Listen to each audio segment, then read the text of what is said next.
And it was pretty convincing. It was pretty convincing. They really controlled the mid-game heavily. I have to point this out for those of you that haven't seen it yet. Overpower is running, is that Cleanse? Yes, Cleanse, Flash Cleanse as his summoner spells. Initially I thought it was Revive, it is the new artwork.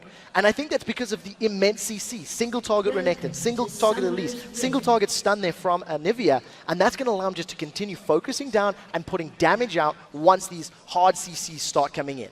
Well, if you are just tuning in, well, you've missed some fantastic games already today. This is game 3 of the day in week 5 of the European LCS. Roccat, of course, versus Alliance, as you can see at the top of your screen. Some interesting picks coming into this one, and we wanted to start talking about these junglers. We brought them up as our featured matchup. The fact that Jankos is back on Lee Sin, Shook back on Elise. Yeah, it's champions that we associate with each of the individual players. I think there needs to be a little bit more pressure on Shook in this game. Flare are so powerful, but I really don't know about this Anivia. Yes, you can stall.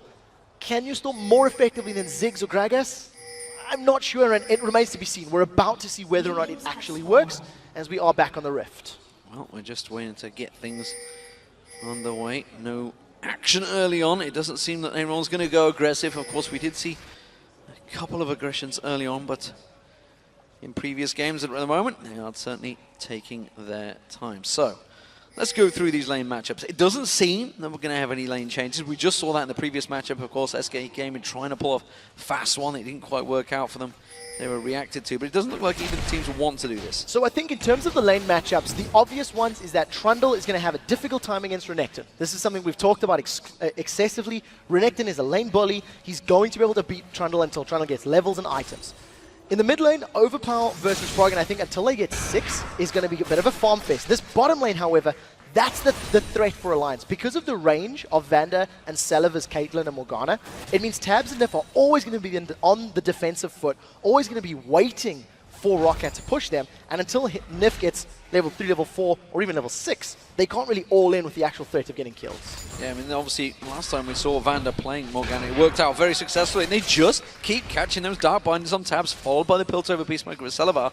It's a great combo. Yeah, it's working out very well for them. And Vander 2 for 2 on those Dark Bindings. He's going to be able to keep forcing Alliance backwards, keep focusing Tabs down. Tabs has already used his potion in that lane, so he's going to be under even more threat of being caught out. Luckily, though, the wave is pushing against them, and they should be able to defend under the tower just a little bit safer. It'd be interesting to check out Froggen's runes, because I do recall last time around he played Anivia, he actually went attack damage runes at the start just to make sure he could get those basic attacks, obviously, because that is the weakness, I guess you could say, of Anivia in the early 6 levels. Yeah, at this point in time, it doesn't look like it. He's still got the base 58 AD, so not going for anything along those lines. Froggen builds Anivia uniquely to the game setup. We've seen him actually build Warmog's armors, in games like this. Used to be his first item. Correct. We have seen that in the past. I'm very interested to see where this Fairy Charm does actually go, whether he's going to work himself towards a Chalice or maybe get a tier. Anivia is one of those champions that really needs items and levels also to scale up because of how dependent she is on her mana pool. Look at the pressure in this bottom lane.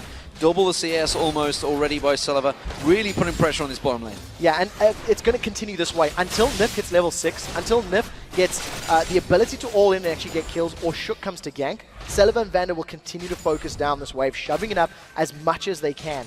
They know that Shook is going to be around level 3, level 4, and we haven't seen him show himself for a gank yet, so Seliva and Vander do have to be a little bit careful, because there is the threat of being caught out by that Zenith Blade, plus Cocoon, plus damage from Tabs' Lucian.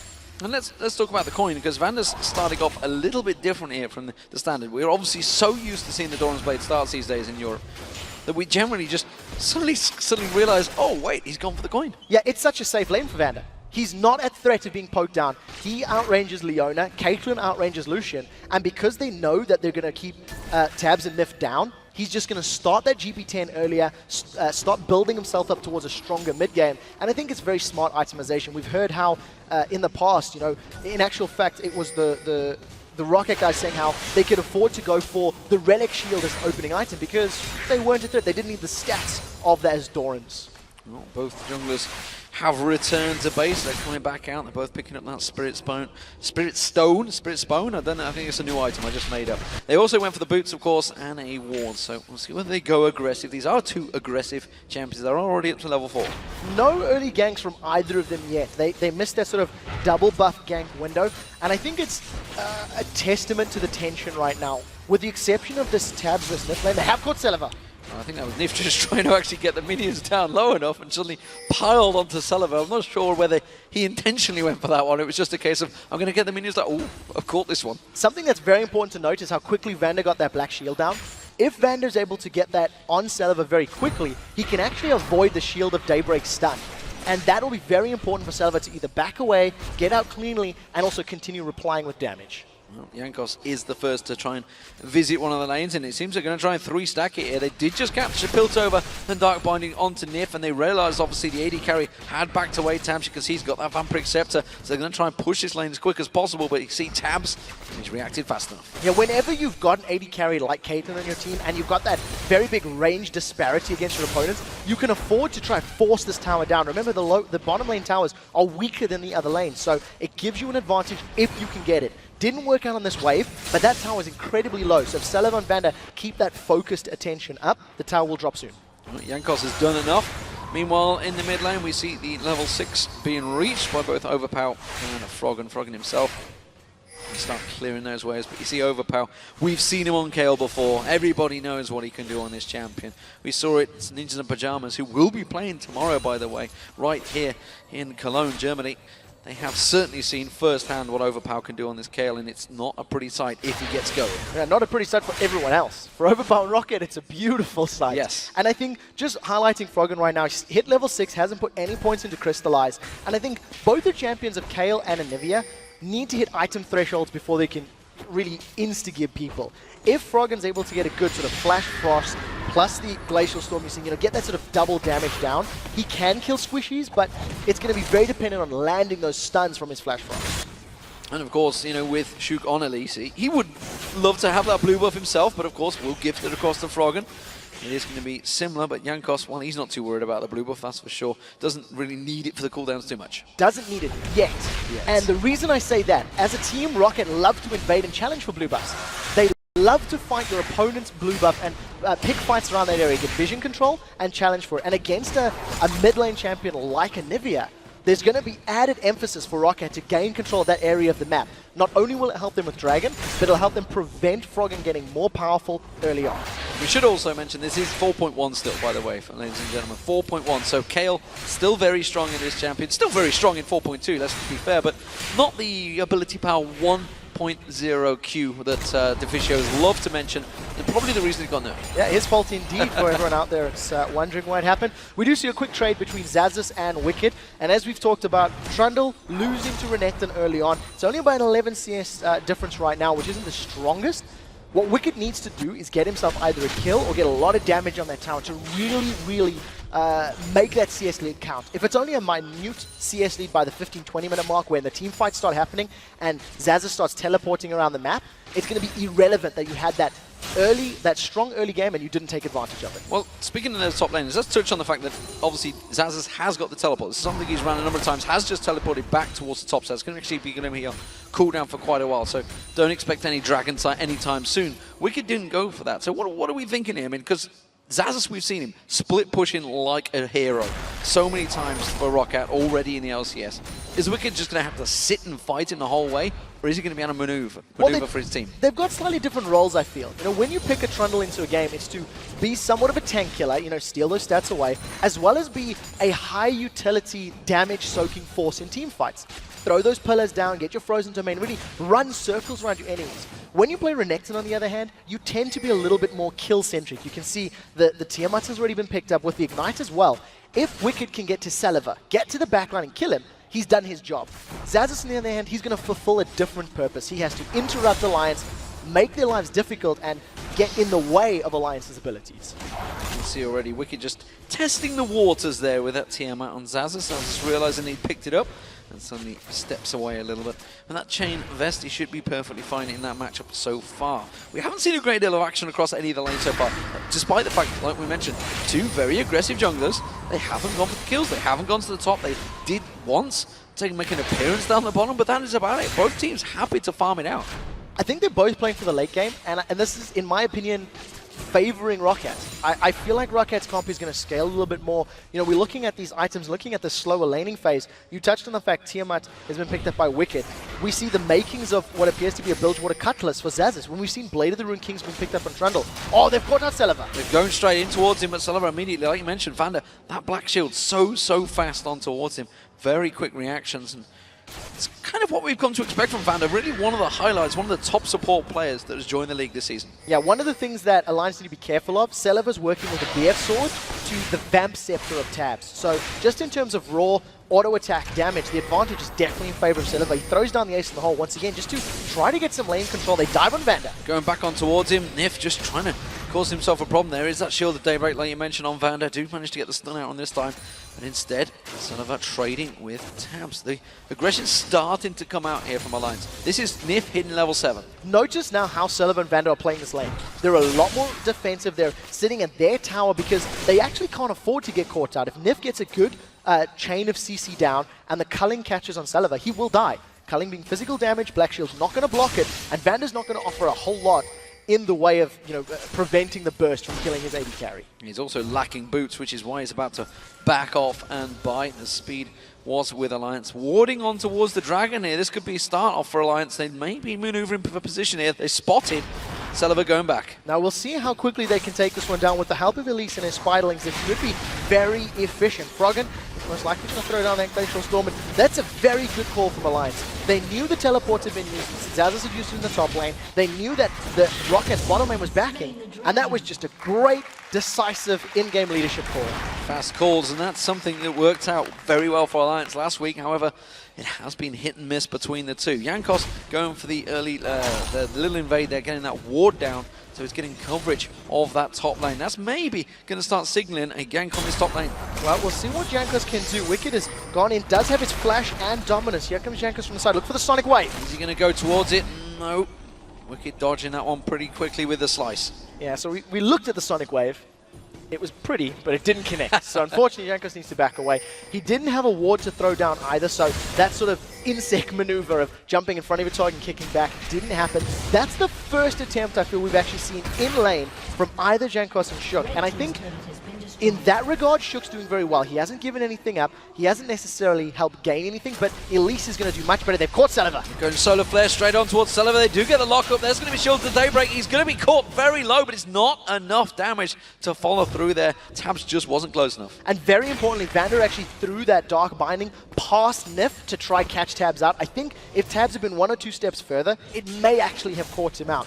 Nevertheless, Celiva gets out a little safely, but that was way too close. He shouldn't have been overextended without his support nearby. And I think good play by Nif to try make something happen, but it just didn't pay off that time. We'll see how much damage Alliance can put down towards this tower. At the moment, they are focusing going towards the red buff, so potentially going to not bother pushing that tower. They're happy to keep the lane out, and they're actually making a maneuver for the middle lane. They're going to try and go for overpower. Yeah, there's a lot of members of Alliance starting to group up here on the lane. I think they feel like they can just brute force their way in. It's working out. Tabs with that BF sword and the help of Shook. They're on the turret. Jankos is going to reply, but he's a little late. Yeah, the Cocoon not landing on overpower. I think that would have been a signal for Alliance to dive on him, but instead they don't manage to get him. They just all step away from that one. They got a good chunk of damage. Wicked caught out in between the turrets here, trying to get aggressive, trying to farm between the lanes, but it's not really working out for him. No, not this time round. And I think what Alliance were doing there was very smart, because Tabs and Nif had shoved the wave into Rockat's tower. So by forcing Celiva and Vander to actually react, to defend that mid lane, which they did, they lost some CS. They lost some of their opponent's creeps. They lost gold, they lost experience. And now Tabs and Nif are going to be returning to this lane once they group up, and they're going to continue pushing it down. So I think that was, once again, very good decision making. They didn't get the tower, but they got a lot of damage down. And if they rinse and repeat again in the next couple of minutes, they should be able to secure the tower. This time around, Shook's sneaking in towards the top there. Dominus is about to wear off from Wicked, so maybe going to try and bait this one out here, but I think Xaxis may well smell it, realizing, why is Wicked going so aggressive on me? He is starting to try and turn it away and just waiting for a good, clean Cocoon to be fired off from Shook, but it doesn't seem it's going to happen. So Xaxis doesn't have a lot of mana. He doesn't have Subjugate available either. Now, Cocoon's going to connect. He does manage to land. He goes in, sinks the fangs down. Xaxis quickly pops that ultimate down. and backs away. Yeah, Zaz is forced to flash instantly. Not his ultimate. Not his ultimate, just the frozen domain, get the additional movement speed. But I think it was the smart decision. If the Renekton stun had landed, with Wicked having his Ignite available, there was kill potential and kill threat there. We do see Jankos now trying to do the same, but a ward spotted him out, which means they are just going to rotate back down. Blue buff should be up, but it's about 30 seconds, 40 seconds away, I feel, which is why they're going for the white. We did see Overpower. He's also taking the Wolves as well, so a lot of farm being stolen away from Jankos. 2 teleports have been used now by Xaxus, both return to lane, and with Xaxus having the Chain Vest and the Blade of the Rune King, I think his kill potential is going to be higher on Wicked. Wicked's got the makings of a Sunfire Cape, but that's not going to defend against the magic damage of that Blade of the Rune King, which allows you to chunk down percentage HP. So in this lane setup, now that we've hit a level 11, both of these laners hitting around 150 CS, Xaxus has done a great job. Xaxus has done a great job of surviving the laning phase, and now I actually think he's powerful enough to win fights and trades with Wicked. Well, at the moment, the Glacial Storm just being used consistently to farm out Overpower. Very much reading the situation. Nif had tried to sneak up that river and try and get a catch on him, but there was a ward placed in that bush which gave him away. Wicked and Xaxus in his top lane, just back and forth, head to head. Blade of the Rune King completed by Xaxus. Now Wicked, of course, had that Tiamat a long time ago. Almost got the Sunfire Cape completed as well. Well, we'll see what Alliance decide to do. They're once again grouping up in this middle lane.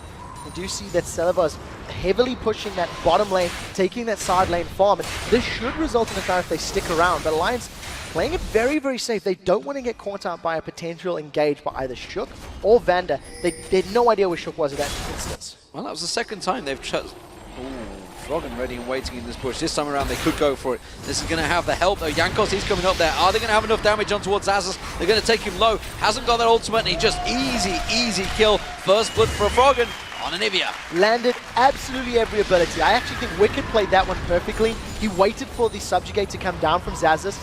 Most likely called out that that Pillar of Ice had been used, and just such a great Flash Frost. Froggen throws out the Q, predicts where Xaxus is going, and easily grabs not only the kill, but the first time of the game here in favor of Alliance. And that was a long time coming. You saw the averages popping up there in the 6 to 7 minute frame. That was 17 minutes before first blood.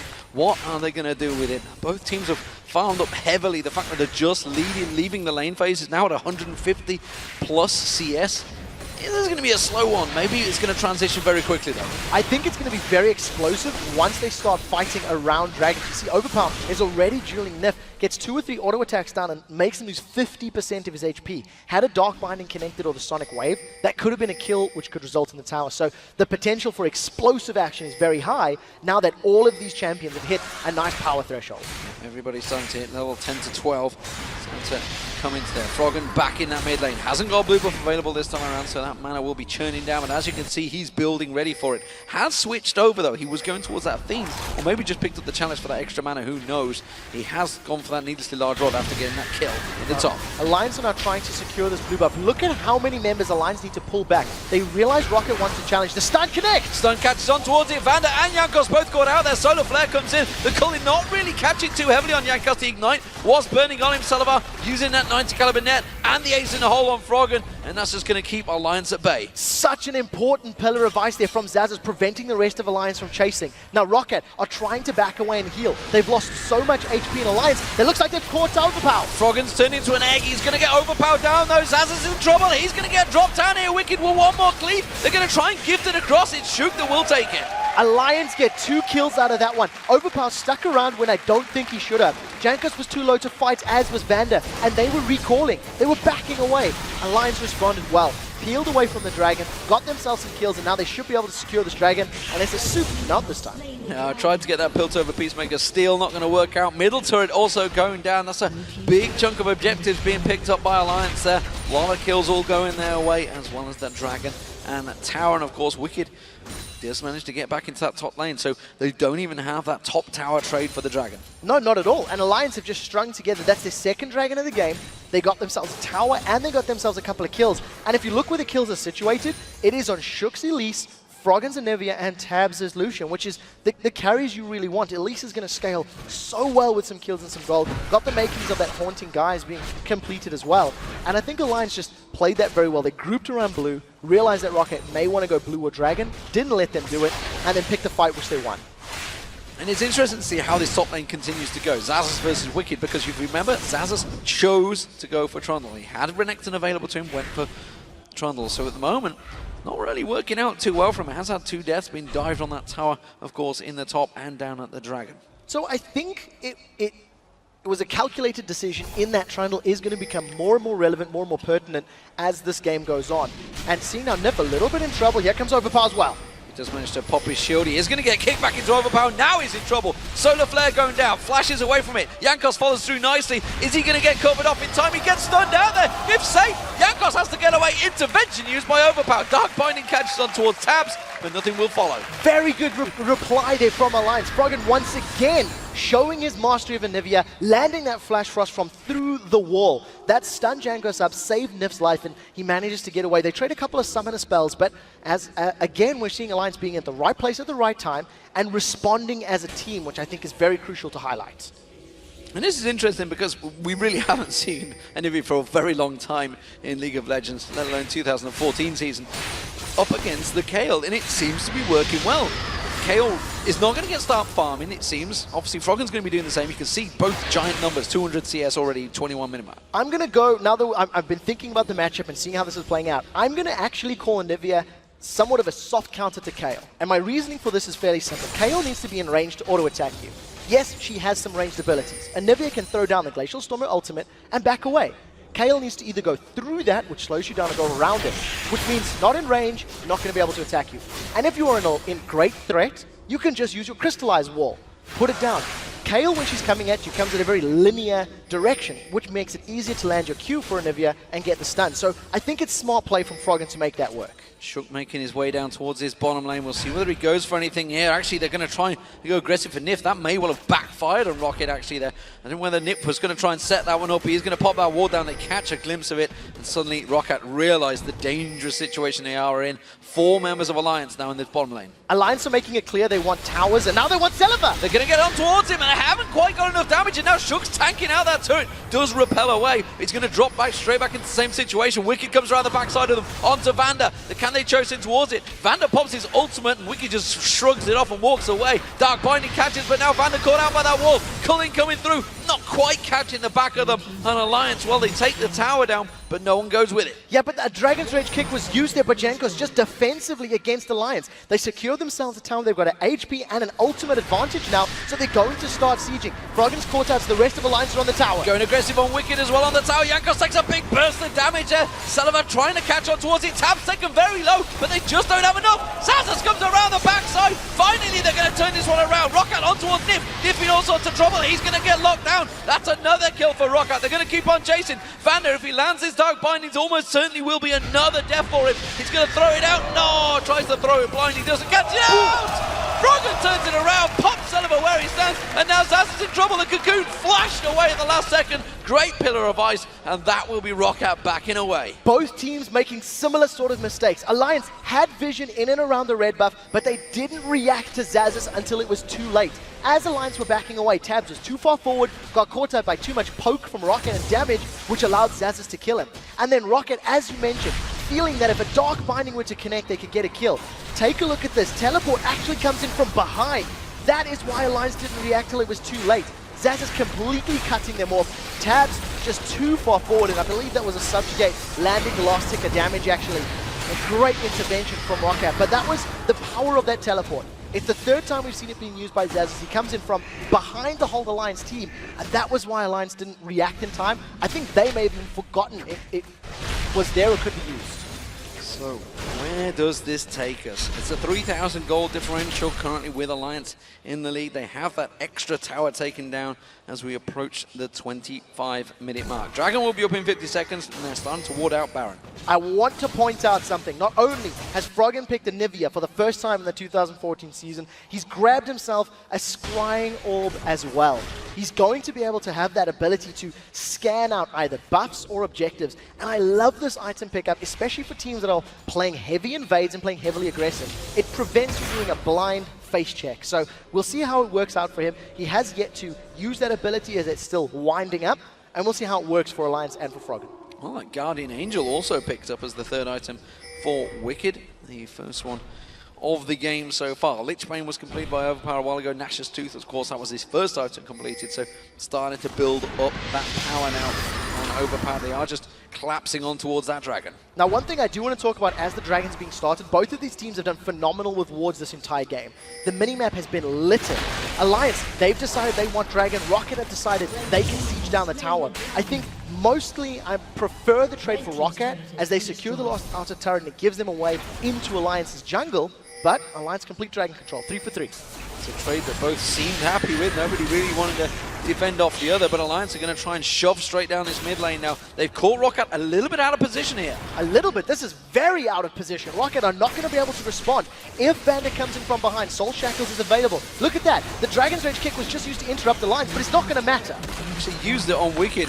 Everybody else parted the waves, shrugged him off in a turret down. That is a good trade for Alliance. Alliance have got themselves a nice gold lead. And I think with Wicked going for Guardian Angel and the power of Anivia in these team fights, this is going to be scary. Solar Flare catching out Vander and Sullivan. That means the Xaxus and Jankos have actually been separated. Remember, that Dragon Rage kick was already used by Jankos, but he's going to follow it through. Tries to go in there. Great Pillar of Ice, locking up Wicked and Shook here. Wicked and Shook just taking all of the damage now. That's going to be Vander popping his ultimate off there, but that's a Guardian Angel on Wicked. He's just going to come back to life. Shook chasing away as well. Roccat really just forcing off Alliance. They do catch a Dark Binding on towards Wicked, but not much else. Two things. Froggen was untouched and had a full mana bar. Jankos had jumped into the middle of that fight, and because he didn't have his Dragon Rage available, had no option to kick a member of Alliance towards his team.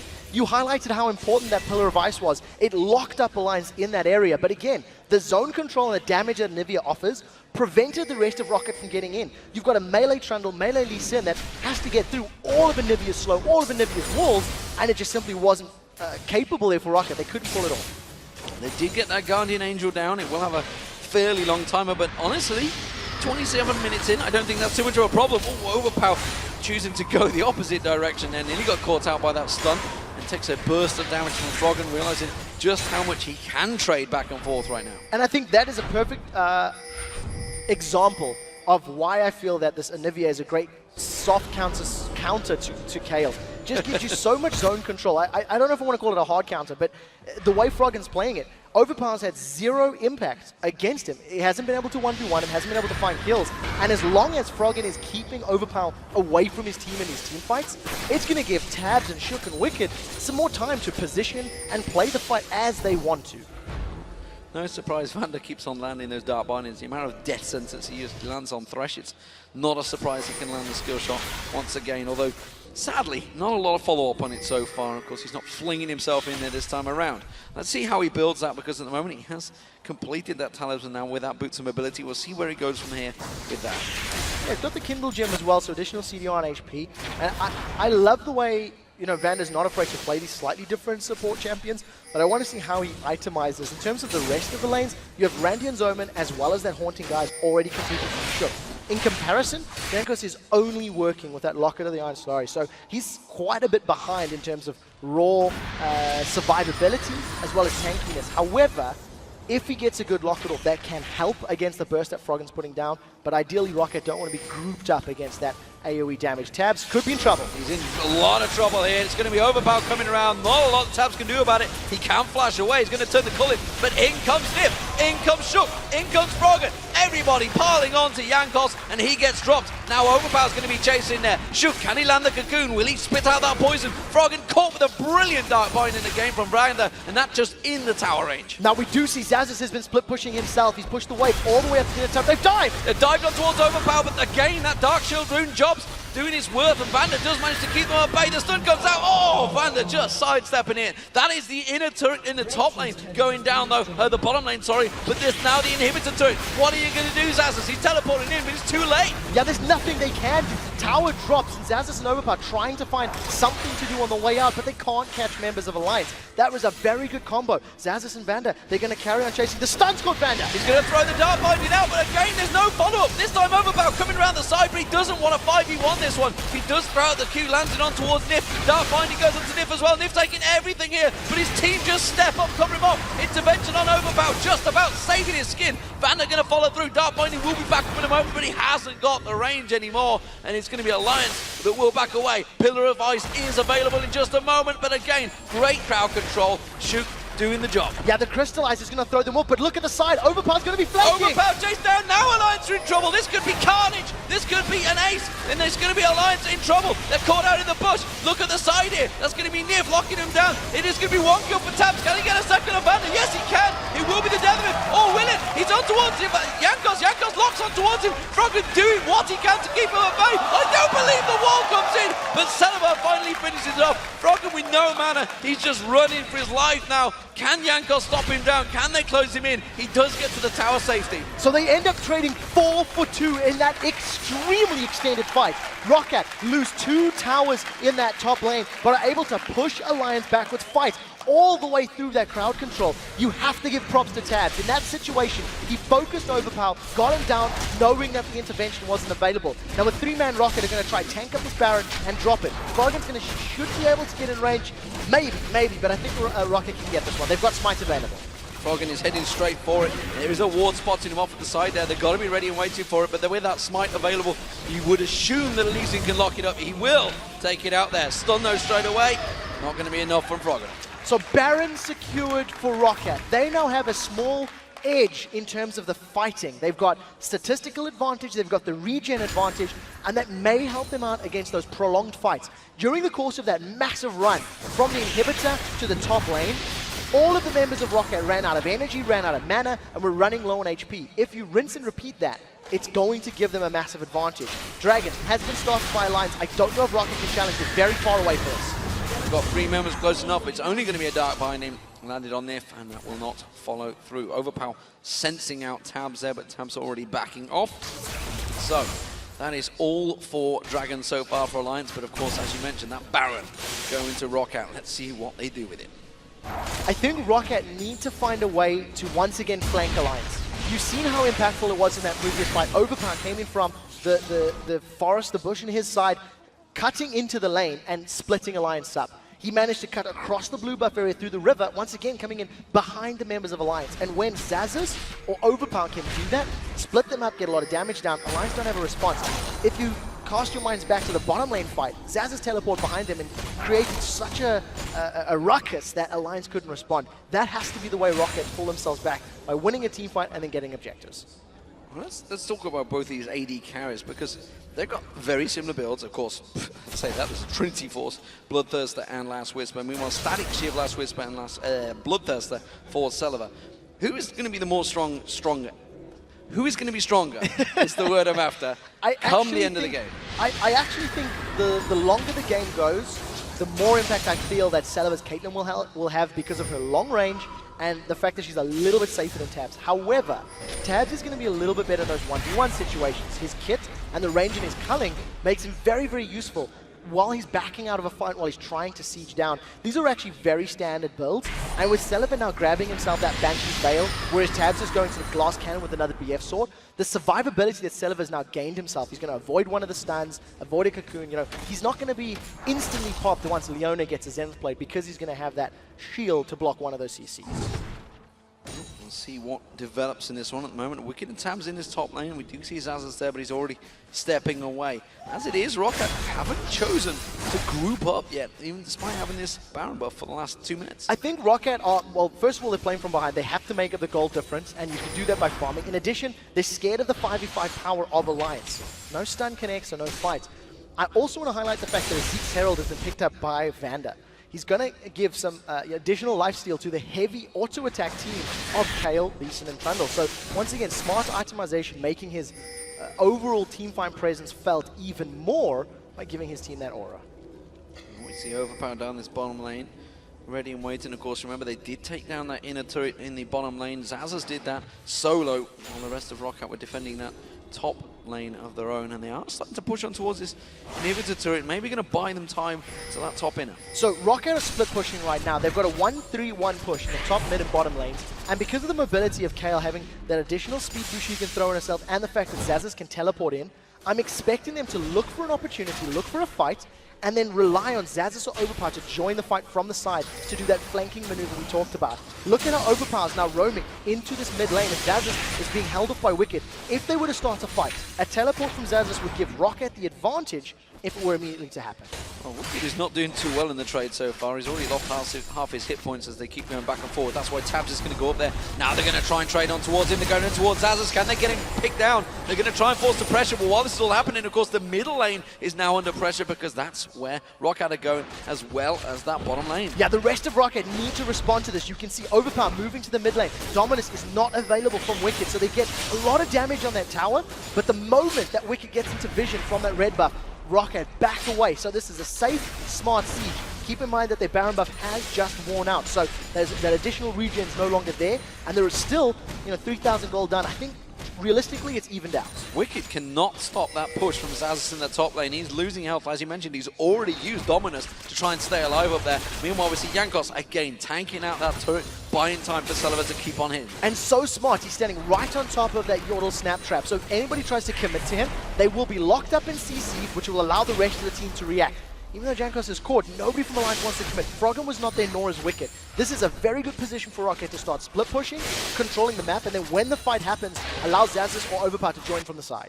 However, I would argue that Alliance have done a very good job at handling and at stalling out the Baron. The Baron buff was on Roccat. They went for that 1-3-1 split. They haven't taken any objectives yet. They are close to taking this middle turret. They're close to taking that top turret.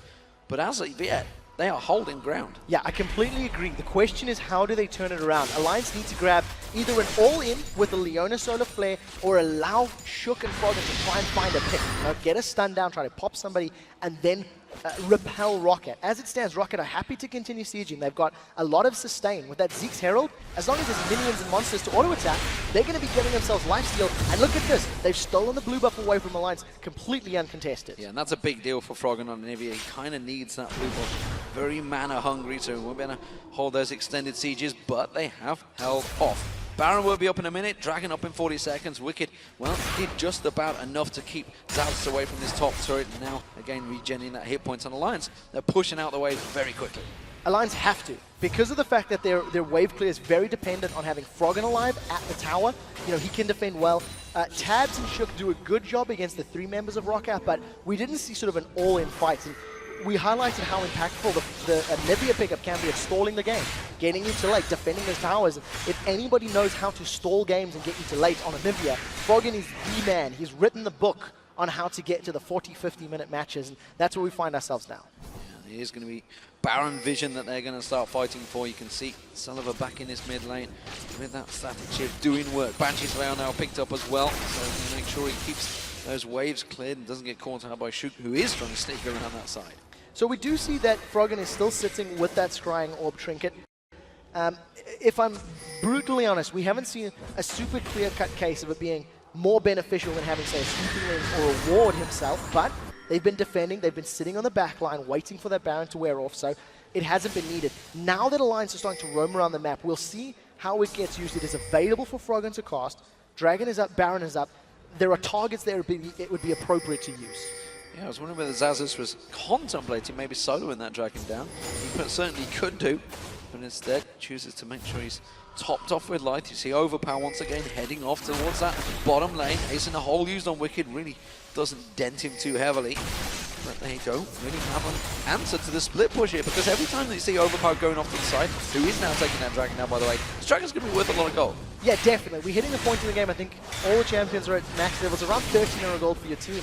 But the one thing I do want to highlight while that Dragon's going on, look at the number of wards littered across the minimap right now. Alliance and Roccat are having an immense amount of vision control. Roccat had way more wards in the Baron pit than Alliance did, and that's why Alliance was trying to move in there, try to get themselves some control with those sweeping lenses. Well, Randa's going to get stunned. This could be a fight as there's a big minion wave in the bottom. Dark Binding flashes past it. Shook that's actually caught out. There's going to be Overpower laying the damage down on him. Has to repel away from this one. He's going to go across to those wraiths. While this is all happening, there is a big wave of minions on the bottom lane on Alliance's base, and Roccat got complete positional advantage to take this in. Yeah, there's nothing Alliance can do right now. They've even caught Nif out in the background, so they get themselves one tower. Now the fact that Nif needs to recall and push away, this is going to be a 5v4 if Alliance want to start the fight. Overpower's moving to the bottom lane. He's going to try to take that tower. Froggen's left to defend.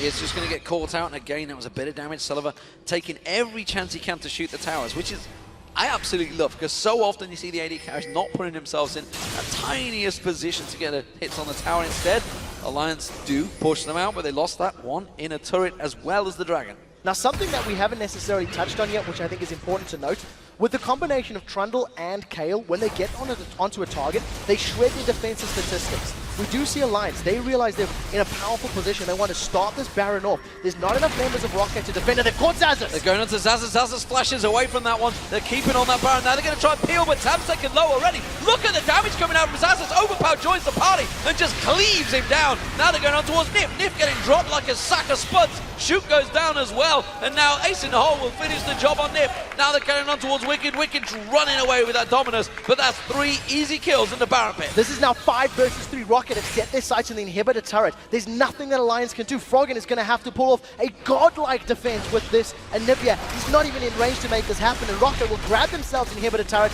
and the inhibitor if they want to. They may even take the game here. They can push on through to the Nexus. 30 minutes still on those death timers in a 2v5 situation. You do have to take the inhibitor down. I think they're going to play it safe, and maybe no, they're going to go for it. They're going for the Nexus. You can see Froggen doing what he can to keep them at bay here. Wicked alongside him. The two James haven't got enough. He gets egged in seconds, and that's going to be Froggen going down. This will be Roccat surely taking the game. They're pushing on towards the Nexus turrets, driving it down. Wicked just getting chunked down there. Overpower just cleaving his way.